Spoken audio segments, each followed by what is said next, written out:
May tao sa kabilang line. Hello. Hello po, Papa Jack. Hi. Good morning. Ay, sorry. Good morning po. Sino po sila? Jenny po.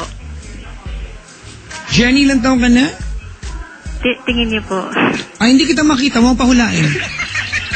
Joke lang. Pinapatawa lang kita. Ilang taon ka na, Jenny? 28 po. 28. Wow. Taga saan ka? Makati po. Nasa Makati ka ngayon? Opo. Nasa palengke ka ba ngayon? Alin po? Nasa palengke ka ba? Ingay ah. Maingay. May TV po kasi malakas eh. May TV. Sino nanonood? Sila. Ako hindi. Sige. Wala bang paraan para lumayo ka sa TV, ganon? O hinaan ng konti? Sorry. Wait lang. Okay na po ba? Wala man tayo magagawa dyan eh. Sige, yan na. Tuwa ba ako kasi nakapasok ako. Handa pa ako tumatawag eh. Nagdadaanan ka. Tapos na po. Pero, yun ngayon, kanta ko na lang po. Start na ako. Ay, good evening po pala. Sorry. Good morning nga. Ay, ulit-ulit. Siya naman kasi. Jenny, anong ginagawa sa buhay? Ano po? Sa hotel. Ano po? Nag-work po ako. Sa? Call center po. Call center? Yeah. Just like the other caller. Really? Yeah. Are you sure? Yeah, but she sounded like... Anyway, I'll tell you. No, go ahead. What's that statement all about? She sounded like what?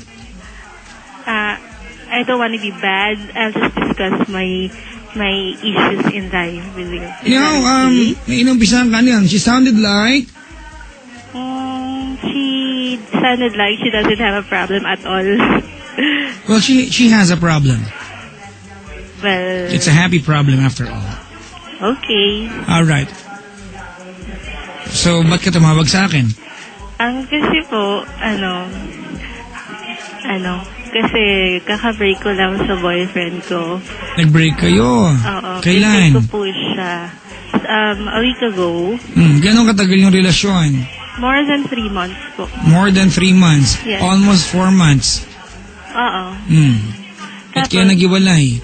Kasi po yung parang may anak na po siya, tapos hindi niya pa nakikita. And then... Ano?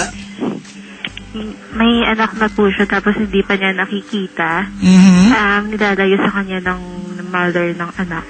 Okay. Tapos, ngayon, recently, parang nahuhuli ko na parang humahabol pa rin doon siya sa girl kasi parang nakakita ko sa mga text messages niya, nagte-text sila. Although nakikita ko sa inbox na yung girl, ayaw na sa kanya, pero ayaw niya pakita sa akin yung mga sent items. Alright, ganito. Jenny, humahabol siya sa girl o gusto niya makita yung anak niya? Sabi niya sa akin, gusto niya makita yung anak niya. But then, yung actions niya is different. Diba, syempre, actions speaks louder than words, di po ba? Tapos, nainitin ulo niya. Hindi ko alam kung ugaling na lang talaga. Pero, tapos, nagpo-post siya ng mga something sa Facebook, sa wall ng girl. Okay, ano yung mga something na yan? Like, she's with a girl, pero sinabi niya hindi daw niya kasama yung girl. Tapos nagpo-post siya ng lyrics ng song. Anong kanta yun? Parang sa Incubus po. Ano yun? Hindi kasi ako avid fan ng Incubus, pero something romantic kasi favorite din yata ng girl yung Incubus. Incubus? Opo. Ano ba mga kanta ng Incubus sa Lunching? Promises, something like that. Incubus? Oo. Promises yata yung title po. Ganon. Tapos, ayun. Tapos sabi pina-justify ko sa kanya kung bakit ganun. Sabi niya, wala lang, gusto ko lang talaga makita yung anak ko. By all means, sabi niya, gagawin niya lahat. Tapos, sabi ko, does it mean na nililigawan mo ulit yung girl? Sabi niya, no, hindi ko nililigawan yung babae, yung ex ko, pero gagawin ko lahat para makita ko yung anak ko. Sabi ko, that's a stupid answer. Sabi ko, ay, sorry for the word. It's okay. Tapos yun po, parang hindi acceptable yung reason niya. I think I made the right decision. I'm not sure, pero kasi I sought for advice from other friends. Sabi na I made the right decision daw kasi sa totoo lang, I was not treated well, parang sinisagawan niya ako, tapos parang, aside dun sa sinisigawan niya ako, parang palagi niya ako nilalait, ganun. Ano sabi niya? Pango ka daw, ganon. Ha? Ano panlalait ang ginagawa? Ang pangit ako, ganun. Ha? Sinasabi niya yon? Oo. May katotohanan ba yon? Hindi. Sabi kasi na nanay ko maganda ako eh. Nanay mo yan eh. Oo, tsaka mga tita ko. Tsaka mag-anak mo yan eh. Ayun. Hindi ko alam. Gusto ko lang i-share. Tapos, syempre, I wanna ask for your opinion kung... Well, you don't need my opinion anymore. Wala namang magabago kahit mabiyo ang opinion sa'yo. Kasi... Ako nagte-text pa rin siya. No, kasi di ba, you think you made the right decision. So, di ba, mga kaibigan, what you don't realize po kasi, pag buo na ang desisyon ninyo, huwag na kayo tumawag sa akin. Maguguluhan na kayo eh. Po, I'm still thinking kasi nagte-text Jenny, pa rin siya. it's very clear sa iyo na you made the right decision. I'm sorry? It's very clear sa iyo that you made the right decision, tama? At yung part na nagte-text siya sa'yo, naguguluhan ka, well, normal yan. Kasi syempre, mahal mo yung tao. Oo. But you're firm na you made the right decision. So, keep it. Tingin niyo po ba anong evaluation niyo sa kinwento ko? Well, I don't want to evaluate that. Pero kung ako yung tatay at hindi pinapakita sa akin yung anak ko, I will do everything I can under my power, every possible means para makita yung anak ko. And I will never compare, di ba, the attention I can give to a girlfriend and to a daughter. Kasi magkaibang tao yan. And if I were the girlfriend at yung boyfriend ko, naman problema kasi hindi niya makita yung anak, which is very responsible. Alright? Hindi ako dadagdag sa problema. Tutulungan ko siya. That's what I've been doing po eh. Trying.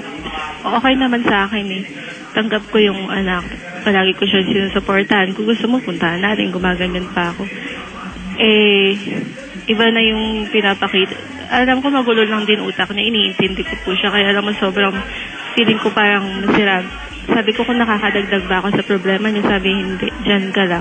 Pero sabi niya dito niya, yung point ko po kasi bakit kailangan niya mag-post dun sa wall ng girl tapos ayaw niya ipakita yung mga sent items. Hindi naman ako intrimitida kasi ano niya naman yun, private property, pinanirespeto ko naman yung ano niya, mga personal. Okay. Ayun po. Yun lang. So just like the previous caller before you, you also don't any problem. Kasi po, hanggang ngayon nahihirapan pa rin ako kasi syempre mahal ko siya. You know, Jenny, if you really feel na you made the right decision, mag-stick ka na dyan. Alright? Kasi if something tells you that you made the wrong decision, pakialaman natin. Pero the decision is made. You feel it's right.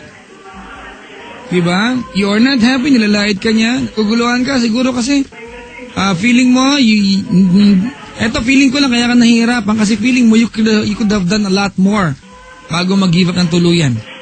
But you did not do it. Diba? Binigay ko po lahat, ako nag-e-effort eh.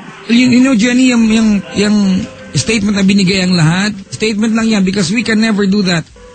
Kahit anong gawin natin kayang bigyan lahat. That's just a claim. Sorry.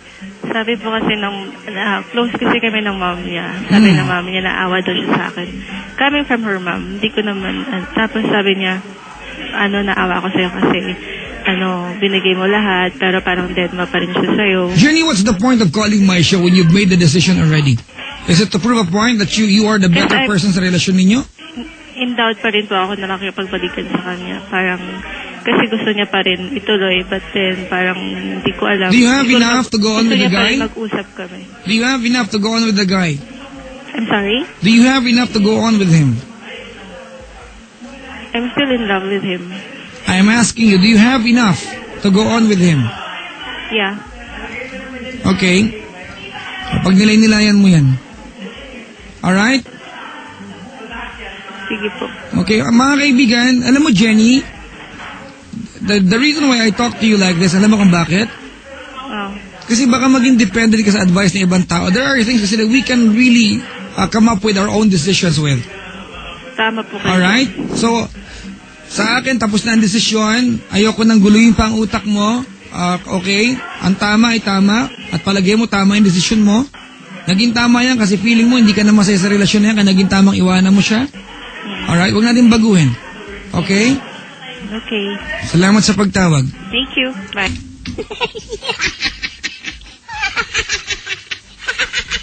Kaibigan, do not try to take care of someone. Alright? Do not come to a point, mga kapatid, na gusto mo i-claim na gagawin mo ang lahat, bibigyan mong lahat. Diba? Sa iyong sariling definition, just to prove a point. Just to look good. Alright? If you wanna take care of someone, do that because you're happy doing that. Not because you just wanna be the right person. Dahil gusto mo na, diba, you wanna prove a point? Mag-aalaga ka ng tao? Para yung tao niya maging goal? No. Take care of someone because it's magical to take care of someone. Diba, mag-alaga ka ng tao because it's the right thing to do at masaya ka sa ginagawa mo. Mag-alaga ka ng tao. Hindi nag-alaga ka ng tao just to be the better person sa relasyon na yan. Diba, that's wrong. Ang relasyon, mga kaibigan, it should be a partnership. It should not be a goal. Hay nako. Sa good morning sa iyo. Mag-aalaunan ha.